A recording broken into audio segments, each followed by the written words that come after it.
내가 아무리 먼 길을 왔어도 여전히 나는 주님 품 안에 있고, 헤매던 시간이 아무리 길어도 돌아가는 길 이렇게 짧은 걸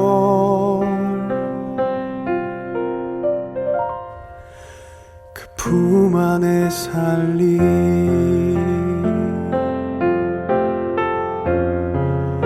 그 품 안에 살리,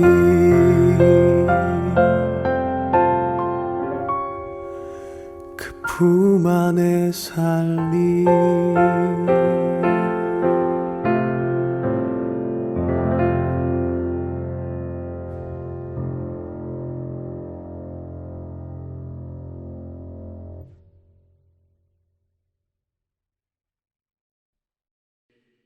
제35장. 하나님이 야곱에게 이르시되 일어나 베델로 올라가서 거기 거주하며 네가 내 형 에서의 낯을 피하여 도망하던 때에 내게 나타났던 하나님께 거기서 제단을 쌓으라. 야곱이 이에 자기 집안 사람과 자기와 함께한 모든 자에게 이르되 너희 중에 있는 이방 신상들을 버리고 자신을 정결하게 하고 너희들의 의복을 바꾸어 입으라. 우리가 일어나 베델로 올라가자. 내 환난 날에 내게 응답하시며 내가 가는 길에서 나와 함께하신 하나님께 내가 거기서 제단을 쌓으려 하노라. 그들이 자기 손에 있는 모든 이방 신상들과 자기 귀에 있는 귀고리들을 야곱에게 주는지라. 야곱이 그것들을 세겜 근처 상수리 나무 아래에 묻고 그들이 떠났으나 하나님이 그 사면 고울들로 크게 두려워하게 하셨으므로 야곱의 아들들을 추격하는 자가 없었더라. 야곱과 그와 함께한 모든 사람이 가나안 땅 루스 곧 베델에 이르고 그가 거기서 제단을 쌓고 그곳을 엘베델이라 불렀으니 이는 그의 형의 낯을 피할 때 하나님이 거기서 그에게 나타나셨음이더라.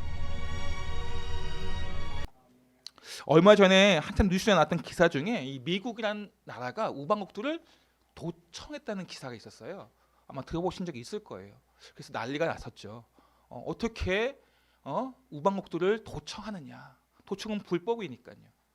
무엇보다 상대방을 신뢰하지 않기 때문에 그런 일들을 행하는 것 아니겠습니까? 이 도청 때문에 미국 대통령 중에 탄핵당해서 대통령을 사형한 사람도 있어요. 닉슨이라는 대통령은 워터게이트 사건으로 말미암아 큰 불명예죠. 대통령직에서 사임을 당했습니다.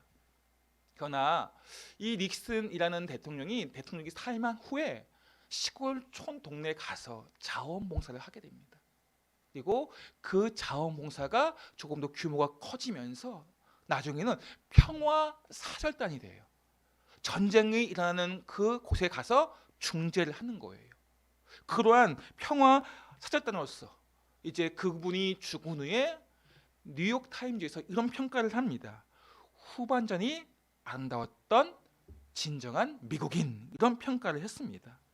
이외에도 우리 알고 있는 대통령이 지미 카터라는 대통령, 우리 크리스찬으로 아주 유명한 분인데 이분도 퇴임 전보다 퇴임 후가 더 아름다운 분으로 알려져 있습니다. 노벨 평화상까지 받은 분이죠.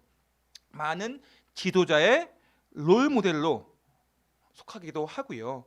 또한 우리 오드리 헵번이라는 분 아시죠? 오드리 헵번, 우리 배우로 잘 알려져 있는데 영화 배우실의 그 화려한 뒤에 은퇴 후에 봉사의 아이콘으로 활동하면서 세계 곳곳에 나눔과 구호 활동을 하면서 그들의 이 분의 말년이 아름다운 인생의 후반전이 되었다고 합니다.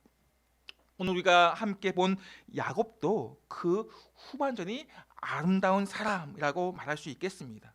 그는 초반에 보시면 자기 목적을 위해서 수단과 방법을 가리지 않는 사람이었습니다. 자기의 유익함을 위해서 얻고자 하는 것을 얻기 위해서 어떻게든 팥죽 한 그릇으로 형의 장자권을 뺏었고 교묘한 방법으로 삼촌의 재산을 조금씩 자기 것으로 만듭니다. 자기를 죽이려 온 형을 눈물로 속이고 화해하게 만든 사람입니다. 이런 야곱이 이제 거부가 되어서 고향으로 돌아왔을 때 아내와 아들, 자녀들이 그리고 재산이 풍성하게 돌아왔을 때 얼마나 사람들이 부러워했겠습니까? 이러한 야곱에게 오늘 본문에 보시면 그곳을 떠나라 명령을 하셔요. 우리 1절 말씀 볼까요? 1절 상반절 말씀인데 시작. 하나님이 야곱에게 이르시되 일어나 베델로 올라가서 거기 거주하며. 예. 하나님께서 지금 야곱이 돌아온 땅, 그 세겜 땅에서 베델로 가라고 말씀하십니다. 왜 떠나라고 하실까요? 야곱에 어떤 문제가 있는 것일까요? 지금까지 야곱의 문제는 형과의 문제였어요. 형 에서로 말미암아 죽음의 두려움까지 느꼈던 그 모든 문제가 이제 해결되었습니다. 이제 걱정 염려가 없을 텐데 어떤 문제가 있었습니까? 그러니까 바로 앞장에 보시면 34장에 디나 사건이 있어요. 디나. 야곱의 딸 디나가 그 땅의 추장 세겜에게 강간을 당한 사건입니다. 아주 끔찍한 사건으로 야곱의 아들들, 그러니까 디나의 오빠들이죠. 오빠들은 용서할 수가 없는 거예요. 그 세겜과 키위 족속을 용서할 수가 없었습니다. 그래서 시몬과 레이가 그 휘 족속의 모든 남자들을 할례를 받게 해서 속여서 고통 가운데 있는 그들을 다 죽여버립니다. 그리고 여자들은 다 끌어오고 노략을 하였습니다. 이러한 소식이 아버지 야곱에게 들려졌을 때 야곱은 큰 충격을 받습니다. 물론 딸 디나의 사건으로 큰 충격을 받았겠지만 또 한 번 충격을 받는 것은 그 땅에 있는 남들 다 죽음으로 말미암아 가나안 족속의 미움을 받고 표적이 되었다는 것입니다. 그래서 야곱은 두려움 속에 있어요. 이런 두려움 속에 있는 야곱을 하나님께서 보호해 주십니다. 우리 5절 말씀 보세요. 시작. 그들이 떠났으나 하나님이 그 사면 고울들로 크게 두려워하게 하셨으므로 야곱의 아들들을 두려워한 자가 없었더라. 예. 가나안 족속들이 연합해서 이 야곱의 가문을 다 멸할 수도 있었지만 하나님께 그들에게 두려움을 주셔서 추격한 자가 없게 하십니다. 그러나 그것이 끝이 아니죠. 그렇다면 어떻게 해서 야곱의 그 후반전이 지금의 이 위기를 벗어나 그의 후반전이 아름다울 수 있겠습니까? 스포츠 경기 중 축구가 우리 전반전과 후반전으로 나뉘어지고 있습니다. 요즘도 이제 축구 청소년 월드컵을 하고 있는데 경기는 후반전이 끝나야 그 결과를 알 수 있어요. 아무리 전반전에 잘했다 할지라도 후반전에 못하게 되면 경기에 질 수밖에 없는 거예요. 그래서 이 전반전과 후반전 사이에 후반전을 잘 할 수 있도록 하프타임이라는 시간을 줍니다. 약 15분 정도. 온 힘을 다해 뛰었던 선수들이 이 쉬는 시간에 몸을 쉴 수 있잖아요. 얼마나 꿀맛 같겠습니까? 그러나 그 시간은 몸을 쉬는 시간으로 끝나는 게 아니라는 거예요. 앞으로 후반전에 어떻게 해야지 경기를 이길 수 있는가 전반전을 돌아보고 후반전을 다시 잘하기 위해서 준비를 하는 시간이 바로 하프타임이라는 시간입니다. 얼마나 중요한 시간이겠습니까? 어쩌면 이 하프타임에 큰 승패가 달려있다고 하는 분도 계셔요. 이러한 하프타임은 운동선수만이 아니라 험한 이 세상에 살아가는 우리들도 꼭 가져야 하는 시간이기도 합니다. 하프타임을 잘 활용해서 우리의 후반전이 아름다울 수 있도록 만들 수 있기 때문에 그렇습니다. 저와 여러분에게도 하나님께서 하프타임과 같은 시간을 주셔요. 그 시간을 잘 잡으시고 활용하셔야 된다는 거예요. 이 하프타임은 삶의 목적과 본질을 다시 한번 되새겨보는 시간이에요. 묵상하는 시간이에요. 우리가 얼마나 빨리 이 땅을 살아가면서 분주하게 움직이고 있습니까? 그러다 보니까 본질의 목적을 삶의 의미를 놓칠 때가 많이 있어요. 오늘 우리가 어쩌면 이렇게 예배드릴 시간이 우리가 우리의 삶의 의미를 본질을 목적을 돌아보는 시간이기도 해요. 언제가 우리의 하프타임입니까? 우리는 어쩌면 오늘이 우리의 하프타임일 수가 있어요. 지금이 우리의 하프타임일 수가 있어요. 7월달을 잘 준비하기 위해서는 또 6월달을 어떻게 해야 됩니까? 하프타임을 통해서 잘 준비해야 됩니다. 2023년 벌써 6월달이에요. 하반기를 잘 준비하기 위해서 지금의 하프타임의 시간이 필요합니다. 하나님께서는 야곱에게 찾아온 이 위기를 통해서 기회를 주시기 위해서 그에게 하프타임과 같은 시간을 잘 활용할 수 있도록 시간을 주시기 위해서 오늘 이 위기 가운데 베델로 올라가게 하시는 것입니다. 하프타임을 잘 활용한 사람으로 우리가 여호수아를 꼽을 수 있겠어요. 여호수아는 이 가나안 정복 전쟁 중에 얼마나 다급한 시기입니까? 전쟁을 하고 있어요. 지금 여리고성을 정복했고 아이성을 정복했습니다. 전쟁 가운데 있기 때문에 이 전쟁은 사기가 되게 중요하거든요. 군사의 사기가. 지금 여리고성 아이성을 정복한 다음에 그 다음에 가만히 있으면 어떻게 돼요? 사기가 떨어지게 되어 있어요. 사기가 충천해 있을 때 어떻게 해야 됩니까? 진군해 나가야 합니다. 시간을 두게 되면 어떻게 돼요? 가나안 땅의 여러 국가들이 연합을 할 수가 있기 때문에 각계격파를 하기 위해서 지금 전쟁의 승기를 잡았을 때 전진해 나가야 하는 것입니다. 무엇보다도 지금 가나안 땅에 있는 주민들이 간담이 녹았다고 그래요. 하나님이 행하신 그 놀라운 일들을 듣고 간담이 녹았다고 합니다. 두려움에 있어요. 그렇기 때문에 이 전쟁에 승리하기 위해서 얼마나 절호의 기회 아니겠습니까? 밀고 나가기만 하면 돼요. 앞으로 나가기만 하면 됩니다. 그런데 지금 여호수아는 전쟁을 하는 것이 아니라 전쟁은 뒤로 놓고 에발산에 올라가서 제단을 쌓으려고 한다는 거예요. 여호수아 8장 30절 말씀 볼까요? 시작. 그때 여호수아가 이스라엘 하나님 여호와를 위하여 에발산에 한 제단을 쌓았으니, 예. 한참 전쟁 중인데 전쟁은 뒤로 하고 여호와를 위하여 에발산에 올라가서 제단을 쌓았다고 합니다. 에발산은 그 땅의 저주의 산이라고 불려요. 저주의 산. 반대로 그리심산은 축복의 산이라고 불립니다. 지금 여호수아가 저주의 산에 불리는 에발산에 올라갔습니다. 그리고 거기서 제단을 예배를 드린다고 합니다. 이것은 상징적인 의미가 담겨 있어요. 어떤? 바로 골고다의 언덕에 올라가서 친히 산 제물이 되신 예수 그리스도의 그 십자가 사건을 상징하는 것입니다.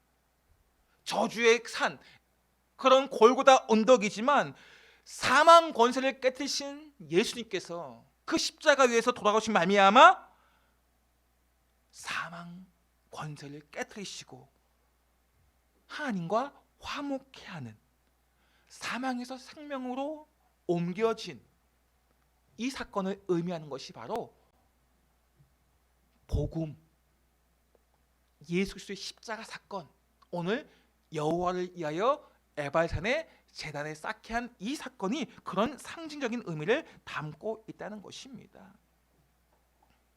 구원은 인간의 그 어떤 행위로 일어나는 것이 아니라 예수 그리스도의 보혈의 공로에 의지해서 해야만 구원이 일어남을 말씀하고 있는 것입니다. 예수님을 의지하지 않는 인생은, 하나님을 바라보지 않는 인생은 결코 성공할 수 없다는 것이기도 합니다. 우리가 철저히 주님만을 의지할 때 우리의 후반전이 아름다울 수 있다는 거예요. 내가 열심히 최선을 다하는 건 참 중요한데 더 중요한 것은 내가 주님만을 철저히 의지하는 거예요. 나의 노력으로, 나의 힘으로, 나의 지식으로, 나의 뭔가를 가지고 내가 할 수 있다. 최선을 다하는 것은 아름답지만 우리의 인생의 후반전이 아름답기 위해서는 철저하게 주님만을 의지해야 한다는 것입니다. 그것을 보여주고 있는 거예요. 또 하나, 여호수아가 이 급박한 전쟁의 상황 속에 에바의 산과 그리심산 그 사이에 그들 두 그룹으로 나누고 말씀을 듣도록 합니다. 전쟁 앞에서도 말씀드렸지만 나라와 개인에게 참으로 절박한 상황입니다. 그런데 그런 전쟁 중에 여호수아는 백성들에게 잠깐도 아니로 오랜 기간, 한나절 기간 말씀을 듣게 한다는 거예요. 우리 8장 34절 말씀 볼까요? 여호수아 시작. 그 후에 여호수아가 율법책에 기록된 모든 것대로 축복과 저주하는 율법의 모든 말씀을 낭독하였으니, 예배 후에 제단을 쌓은 후에 말씀을 낭독했다고 합니다. 전쟁 중에 말씀을 듣도록 합니다. 우리의 상식으로는 이해가 되지 않잖아요. 어떻게 전쟁 가운데 있는데 말씀을, 그것도 잠깐이 아니라 한나절을 말씀을 읽게 할까요? 가나안 전쟁에서 가장 좋은 전략과 전술은 말씀에 순종하는 것임을 믿으시기 바랍니다. 우리가 이 땅에서 이 영적 전쟁에서 승리하는 가장 좋은 전략과 전술은 말씀을 읽고 듣고 순종하는 것입니다. 에바의 산과 그리심 사이에 각각 여러 지파 두고 그 사이에 중심에 제단을, 언약궤를 중심으로 해서 제사장과 레위인들을 통해서 여호수아가 말씀을 낭독하게 됩니다. 한편에서 백성들 가운데 불평의 소리도 있을 수 있어요. 전쟁이 하고 있는데 어떻게 이렇게 전쟁 가운데 말씀을 읽게 할 수 있느냐라고 불평할 수도 있겠지만, 말씀을 듣는 것, 말씀을 읽는 것은 가장 삶의 절대적인 기준이기 때문에 그렇습니다. 우리 인생의 가장 중요한 삶의 기준은 말씀을 듣고 읽고 순종하는 것임을 믿으시기 바랍니다. 우리의 인생이 행복해지기 위해서, 건강해지기 위해서 말씀을 들어야 되고 말씀을 읽어야 됩니다. 말씀을 순종해야 합니다. 말씀을 잃어버린 세대에게는 미래가 없어요. 눈에 보여지는 화려한 기술, 의학, 과학, 지금 그렇게 이 땅, 이 세계가 그렇게 흘러가고 있습니다. 그러나 정작 하나님이 없다면 그 모든 첨단 기술 아무 의미가 없다는 거예요. 미래가 없다는 것입니다. 바쁘고 분주한 현실 속에 우리가 살아가고 있는데, 그래서 더욱더 우리가 본질을 놓치지 않기 위해서, 우리의 인생의 목적을 바르게 정립하기 위해서, 그래서 하프타임 같은 시간이 필요한 거예요. 예배가 그러한 시간입니다. 하나님께 나아가는 시간이 바로 우리의 인생의 하프타임과 같은 시간이에요. 내 방향을, 영점을 다시 조준하는 시간이에요. 우리가 바쁘게 살다 보면 우리의 영점이 다른 곳을 향해 갈 수도 있어요. 정조준하지 못하고 세상을 향해 조준할 수가 있다는 것입니다. 말씀이 없으면 우리의 삶은 공허합니다. 아무리 부유하고 편안한 삶을 살고 있다 할지라도 하나님의 말씀이 없다면 우리는 공허할 수밖에 없는 것입니다. 그렇기 때문에 우리가 아무리 바빠도 말씀을 읽는, 듣는 시간을 확보해야 된다는 거예요. 그거만 시간이 없는 가운데, 바쁨 가운데 있다, 그러면 우리의 삶은 결코 성공한 삶을 할 수가 없는 거예요. 사단은 말씀의 검을 들고 있는 사람들을 대항하지 못합니다. 말씀의 검을 들고 있을 때 사단은 방해하지 못해요. 넘어뜨리지 못합니다. 그런데 우리가 말씀의 검이 아닌 세상의 물질의 검, 성공의 검, 그런 것을 가지고 사단은 금방 무너뜨릴 수가 있어요. 험한 이 세상 속에서 우리가 우리의 삶의 성공을 위한다면 철저히 하나님의 말씀을 듣고 읽고 순종해야 한다는 것입니다. 오늘 이 여호수아가 그렇게 말씀에 순종하는 삶, 말씀을 읽고 듣고 하기 위해서 하프타임과 같은 시간을 에바의 산에서, 또한 그리심 산에서, 그 사이에서 말씀을 읽고 낭독하는 시간을 가진 거예요. 전쟁 중에 있지만, 우리 상황 속에 전쟁보다 위급한 상황이 있겠습니까? 전쟁보다 바쁜 상황이 있습니까? 우리가 지금 전쟁 가운데 있어요. 그런 것보다 바쁜 상황이 있습니까? 그럼에도 불구하고 여호수아는 말씀을 낭독하고 읽었어요. 여호수아가 지롭지 못해서 그렇습니까? 아니에요. 말씀을 읽고 듣고 하는 게 얼마나 중요한지 알기 때문에 전쟁 중에 있음에도 불구하고 여호수아는 그 가운데서도 하프타임을 통해서 말씀을 읽고 듣고 함을 통해서 삶의 본질을, 목적을 다시 정조준하게 된 것입니다. 오늘 본문의 야곱도 마찬가지예요. 이 위기의 상황 속에 놓여 있습니다. 쫓김을 당하고 있어요. 그런 가운데 하나님께서 야곱에게 하프타임을 허락하십니다. 우리 1절에서 다시 한번 볼까요? 시작. 하나님이 야곱에게 이르시되 일어나 베델로 올라가서 거기 거주하며 내가 내 형 에서의 낯을 피하여 도망하던 때에 내게 나타났던 하나님께 거기서 제단을 쌓으라 하신지라. 야곱이 하프타임을 가질 수 있도록 베델로 올라가라 라고 하십니다. 그리고 거기에 가서 제단을 쌓으라 명령하십니다. 지금 야곱도 가나안 족속에 의해 쫓기는 상태예요. 하나님께 그들 두렵게 해서 막아두었지만 언제 어떻게 가나안 족속이 자신들을 쫓아올지 모르기 때문에 마음의 여유가 없어요, 야곱에게. 그런데 하나님께서 빨리 베델로 올라가라 라고 하십니다. 거기서 제단을 쌓으라고 명령하십니다. 하나님, 지금 가나안 족속이 쫓아올지 모릅니다. 어떻게 지금 내가 빨리 더 멀리 도망가야 되는데 지금 제단을 쌓을 시간이 없습니다. 그럼에도 불구하고 하나님께서는 베델로 올라가서 거기서 제단을 쌓으라고 명령하십니다. 왜 베델로 올라가라고 말씀하셨을까요? 이 베델이라는 지역은 야곱이 형 에서에 의해 쫓겨가면서 삼촌 라반의 집으로 갈 때 그 환난 날에 하나님을 만난 곳입니다. 그리고 하나님께서 그를 붙잡고 보호해 주시겠다고 약속하신 곳이에요. 우리 창세기 28장 15절 말씀 볼까요? 시작. 내가 너와 함께 있어 내가 어디로 가든지 너를 지키며 너를 이끌어 이 땅으로 돌아오게 할지라. 내가 내게 허락한 것을 다 이루기까지 너를 떠나지 아니하리라 하신지라. 아멘.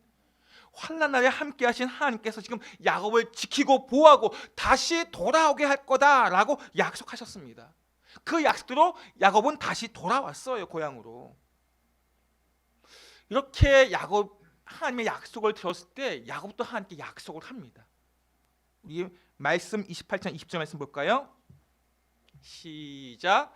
야곱이 서원하여 이르되 하나님이 나와 함께 계셔서 내가 가는 이 길에서 나를 지키시고 먹을 떡과 입을 옷을 주시어 내가 평안히 아버지의 집으로 돌아가게 하시오면 여호와께서 나의 하나님이 되실 것이요 내가 기둥으로 세운 이 돌이 하나님의 집이 될 것이요 하나님께서 내게 주신 모든 것에서 10분의 1을 내가 반드시 하나님께 드리겠나이다 하였더라. 아멘.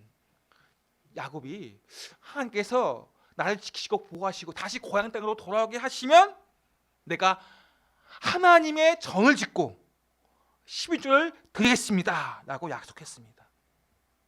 근데 야곱은 고향 땅으로 무사히 돌아왔음에도 불구하고 그 약속을 지키지 않고 있습니다. 다시 야곱이 베델 땅으로 와서 그 약속을 기억나게 하신 거예요.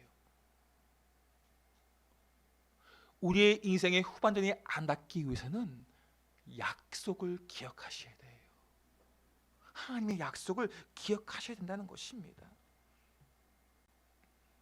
자신의 삶이 어떻게 살고 있는지 야곱은 분주하게 바쁘게 살다 보니까 잊어버렸습니다. 약속도 잊어버렸고 자신의 가정이 어떻게 살고 있는지 다 잊어버렸어요. 부와 명예를 위해서만 살고 있는 야곱의 모습입니다. 4절 말씀 한번 볼까요? 시작. 그들이 자기 손에 있는 모든 이방 신상들과 자기에게 있는 귀고리들을 야곱에게 주는지라.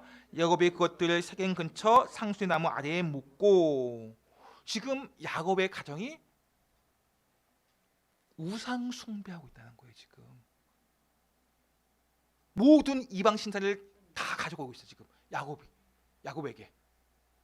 야곱은 앞에 앞만 보고 있었습니다. 근데 정작 자기의 가정, 자신의 삶에 같이 있는 사람들이 어떻게 신앙생활을 하고 있는가?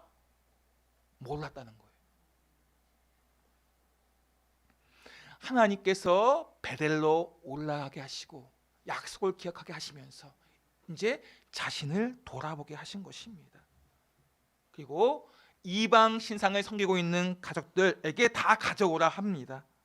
그리고 그 사랑하는 아내 라헬이 드라빔, 조상신을 갖고 있었거든요. 조상신.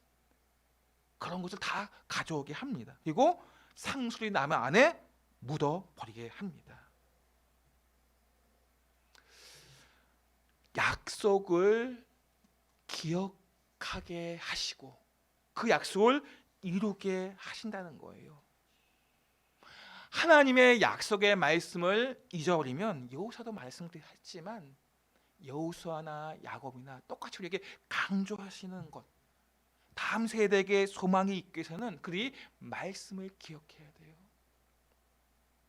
우리 지난주에 요나단 신드롬, 모세의 손자 요나단이 우상 숭배의 근원지가 되었다고 했습니다. 손자의 모세가, 우리가 손자 보면 아시죠? 손자가 태어났을 때 어떤, 할아버지들 아실 거예요, 할머니도 아실 거예요. 어떻습니까? 애지중지하지 않습니까? 어떻게 키웠겠습니까?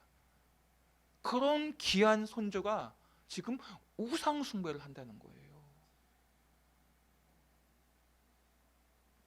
요나단의 전반전은 어쩌면 모세에 의해서 아름답게 커갈 수도 있지만 그의 후보자는 우상을 숭배하는, 우상의 숭배의 근원지가 되었고 가문이 몰락하는, 민족이 몰락하는 그런 근원지가 되었다는 것입니다.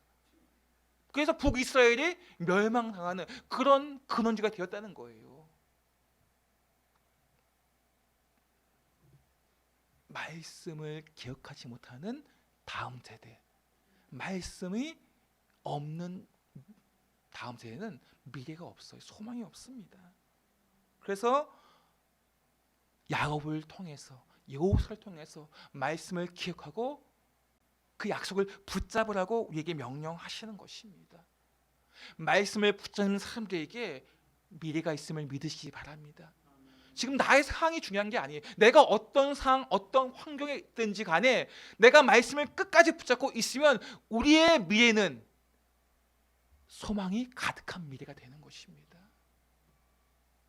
저와 여러분의 미래가 이 말씀에 붙잡힌 바 된 삶을 통해서 하나님께 영광이 되고 승리하는 삶을 사시기를 예수님을 축복합니다. 하나님께서 베델로 올라가서 명령하신 것이 있어요. 무엇을 명령하셨죠? 제단을 쌓아라. 에바의 산에서 제단을 쌓게 하신 하나님, 여호수아를 통해서 또 지금 베델에 올라가서도 제단을 쌓게 하십니다. 7절 말씀 한번 볼까요? 시작. 그가 거기서 제단을 쌓고 그곳을 엘베델이라 불렀으니 이는 그의 형의 낯을 피할 때 하나님이 거기서 그에게 나타내셨습니다. 아멘. 지금 야곱에게 베델로 올라가서 단을 쌓으라는 것은 그곳에서 예배를 드리며 하프타임을 가지면서 그의 인생의 목적을 다시 한번 살펴보라고 말씀하시는 것입니다. 우리의 인생의 목적은 내가 부자가 되는 게 아니에요. 나의 이름이 높아지는 게 아니에요. 이 예배는 무엇입니까? 예배는 오직 하나님만 높여드리는 거예요. 나는 감춰지고 나는 없어지고 오직 주님만 높아지는 것. 세례요한의 고백, 그는 흥하여야 했고 나는 쇠해져야 하리라.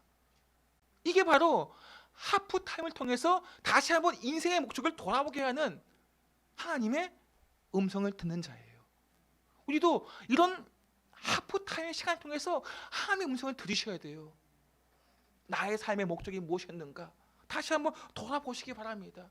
세상을 향한 나의 걸음들이 있었던 그 모습들을 다시 한번 말씀을 통해 돌아가는 거예요. 제 자리로 예배를 통해서 하나님만 높아지게 하는 것입니다. 야곱은 이 예배를 통해서 자신을 돌아보았어요. 지금까지 자신이 어떻게 살아왔는가, 사람을 성공의 도구로만 여기고 사랑해야 할 대상을 돌보지 않는, 디나 사건이 있었지 않아요. 디나 사건으로 누가 지금 상처받았습니까? 형 그 아들들 지금 본문의 성경에 기록되지 않았지만 정작 본인 디나가 얼마나 큰 상처와 아픔이 있겠습니까? 디나를 위로하지 못하고 그녀의 그 딸의 아픔을 깊이 생각하지 못하는, 자신의 성공과 앞으로 나아가는 주변의 가나안 족속들의 관계만 생각하는 야곱의 모습이었습니다. 정말 아들들이 사람을 잔인하게 죽이는, 온 민족을 멸망시키는 그 죄성, 야곱은 거기에 대한 염려가 없어요. 지금 야곱이 뭘 염려하고 있습니까? 당장 자신에게 닥칠 그런 두려움, 불필요함, 자신의 유익함, 거기에만 지금 마음을 두고 있다는 것입니다. 자신이 피곤해지는 것만, 거기에만 마음을 두고 있었던 것입니다. 그러한 야곱이 이제 가족을 돌아보고, 가정 안에 있는 자녀를 돌아보고, 그들의 신앙을 돌아보게 되었다는 것입니다. 언제? 이렇게 하프타임 예배를 통해서, 말씀을 들음을 통해서 함께 베델의 하나님, 베델의 자신을 만나주신 하나님을 온 가정이 함께 만날 수 있도록 지금 자신의 삶을 이 하프타임 속에서 다시 한번 정돈하게 되는 것입니다. 그런 말미암아 야곱의 후반전이 아름다울 수 있었던 것입니다. 만약 야곱이 이런 시간이 없었다면, 이런 디나 사건이 없었다면 어쩌면 자기의 능력과 힘대로, 자기의 지혜대로 자기를 의지하고 살았을 것입니다. 어쩌면 욕심이 이끄는 대로 살았을 거예요, 야곱도. 그러나 디나 사건을 통해서 가족이 어려움, 위기를 당함을 통해서 하프타임을 가지게 되고, 그 안에서 자신의 신앙을, 가족의 신앙을, 자신의 삶을 돌아보면서 후반전이 아름다울 수 있게 되었던 것입니다. 다시 한번 우리가 우리 자신을 돌아보셔야 돼요. 2023년 벌써 5개월이 흘렀습니다. 정말 빠르게 흘러왔잖아요. 이 시간들을 어떻게 보내셨습니까? 말씀 안에서, 예배 안에서 성공만 바라보지 아니하고, 물질만 바라보지 아니하고, 높이 있는 것만 바라보지 아니하고, 정말 하나님 안에서 우리의 삶을 함께 목적을 두고 살아왔냐 하는 것을 우리는 다시 한번 점검해 보시고, 이 하프타임 같은 시간을 통해서 후반전을 준비한다니까 젊은이들은 나는 아직도 많이 남은 것처럼 생각해요. 그렇지 않아요. 우리의 인생은 언제 하나님 보실지 몰라요. 내일이 우리의 마지막 후반전일 수도 있습니다. 그렇기 때문에 오늘 우리에게 주어진 이 하프타임을 통해서 우리의 시간을 잘 준비하고 우리 후반전을 잘 준비해야 한다는 것입니다. 어떻게 준비해야 됩니까? 말씀을 깊이 있게 묵상하셔야 돼요. 이 묵상이라는 단어가 라틴어로 메디테이터라고 하는데, 거울로 영상을 되받아 좀 더 자세히 본다. 우리의 삶을 하루 가운데 우리의 삶을 자세히 들여보는 거예요. 하나님 안에서 자신과 하나님을 좀 더 자세히 깊이 있게 바라보는 삶이 바로 묵상하는 삶이에요. 우리 이런 시간이 많이 필요합니다. 오늘 하루를 돌아보면서 하나님 안에서 자신을 돌아보는 시간, 하나님 안에서 사물들을 돌아보는 시간, 그런 묵상하는 삶을 통해서 우리의 후반전이 아름다울 수 있다는 것입니다. 저와 여러분이 오늘 여호수아가 야곱이 가졌던 이 하프타임을 통해서 우리의 인생이 가치 있는 것에, 소중한 것에 우리의 인생을 사용하여 후반전이 아름다울 수 있기를 소망합니다. 예배자로서 살아갈 때 말씀, 그 약속의 말씀을 기억하면서 그 말씀 안에 있을 때 우리의 후반전이 아름다울 수 있는 것입니다. 오늘도 이 말씀 붙잡으시고 우리의 인생을 앞만 보고 달려가는 것이 아니라 위를 바라보면서, 하나님을 바라보면서, 말씀 안에 있으면서, 말씀 통해 자신을 점검해 보면서 그 하프타임과 같은 시간을 통해서, 이 예배를 통해서 우리의 후반전이 더욱더 지혜롭고 아름다워지기를 예수님의 이름으로 축원드립니다.